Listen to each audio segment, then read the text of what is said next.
is Emmanuel Aggrey Tieku. I'm from Ghana. And yes, this is my first time participating in AKAA. Yeah. I think it's also more important that I talk about how textile is able to shape culture, how it's important for humanity to see themselves through what they wear for their identity. What I use is discarded second-hand clothing, which is what people have worn and discarded and thrown away. Also thinking about giving things a second chance, giving people a second chance. The things that we wear and the things that we discard are a part of us as much as other humans can be a part of us. And what my work is primarily about is about us as humans and our relationship with each other and how we treat each other. It comes down to the basics of this. If Ghana receives 14 million clothes on a weekly basis and our shores are choked with second-hand clothes coming from the global north, I don't see them just as clothing. I see them as people. 14 million people ending up on our shores every week. And that must be a very difficult thing to deal with. Creatively, I'm just exploring the beauty in depth of these clothings. But as a social commentator and as an artist, I am moved to tell the stories of what is happening right now in my country and in my environment, how my environment is being destroyed by our insatiable appetite to consume. Yeah, I think it's a representation of some form of what is happening in the world. Everything revolves around and comes back to the same point.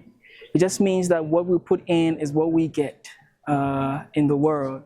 And whatever we're experiencing right now, it's not coming from any other thing but from us, And it invites us to the table to have conversations about what is right and what is wrong and how we treat each other and all that.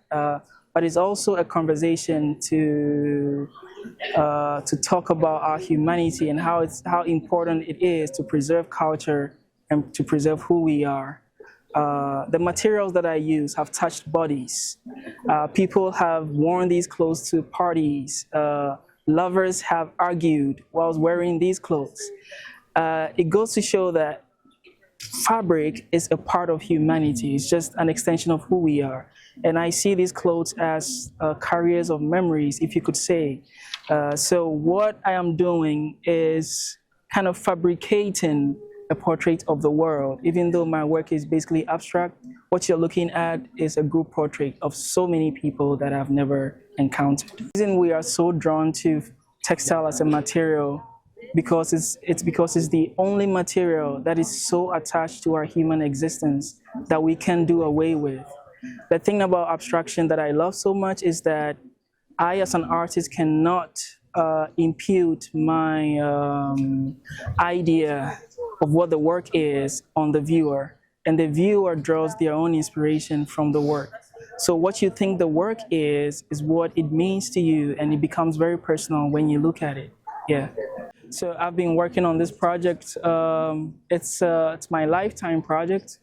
This is just a fraction, a little speck in the project. It's meant to last for 45 years. And the project is called How to Heal a Broken World.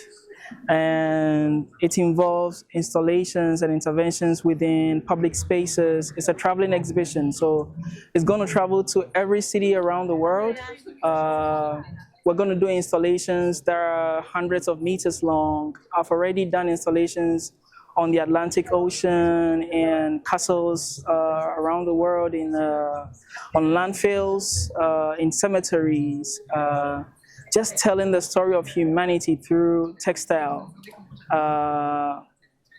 What the project seeks to achieve at the end of 45 years is that I would be able to document my world through textile in a very contemporary setting. What the world meant to me as an artist when I was alive. And that would come through the clothes that people have donated and the things that people have thrown away. And it goes to shed a light on how we value things in our lives, and most importantly, how we value people in our life. I am a civil engineer by practice. So yeah, I understand exactly what you're saying. I learned a lot about textile from my grandmother because she was a queen mother in Ghana. And when I was so young, she would sit me down and talk to me about her textile collection. I only found out about her vast textile collection when I was a teenager, and how much she collected limited edition prints from President Nkrumah's time. And I used to see her dress flamboyantly to occasions, and she would tell me, "Oh, you know, textiles are an extension of who we are as a people and our culture." And it tells a great story of how we see ourselves and the pride that we have in ourselves.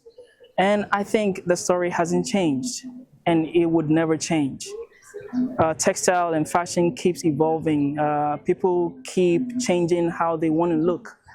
Even our bodies have become a way to show who we are and how we want people to see us. So in other words, our bodies have become textiles in itself. So I think if you're thinking about the architecture of textile and how it has impacted culture and impacts us as a people, I am of the view that it's probably the only material that can go ahead of culture and to shape the roots of culture and the shape of culture. I don't know if I'm saying it right, but when we, in 2025, can go back in 1965 and take the fashion sense of 1965 and bring it into 2025, it is the material that is shaping the way we want to see ourselves in 2025. I think that is so incredible. Yeah. Oh, definitely. I'm sticking around. I have a studio here in Paris, and I'm staying till February. I'm still working on my project, How to Heal a Broken World, and I want to do an installation here that's about 750 meters long of discarded secondhand clothing. And this tapestry, we're looking for a location. We're working on a location to do this intervention within this space. The idea is to let the installation engage the public. People can write messages on the fabric as we do in other cities. You can write a message to someone in another country that you've never met. You can talk about how your day went. You can say something that's on your mind, on your heart, onto this tapestry, and it's going to travel to another country. And we're going to attach more and more textile to it, and we're going to tell the story of the world together through textile. My works are for sale. I'm doing this project with Ellipse art project here, showing at AKAA, and yeah, you can talk to them and purchase art from us. Yeah, you're welcome.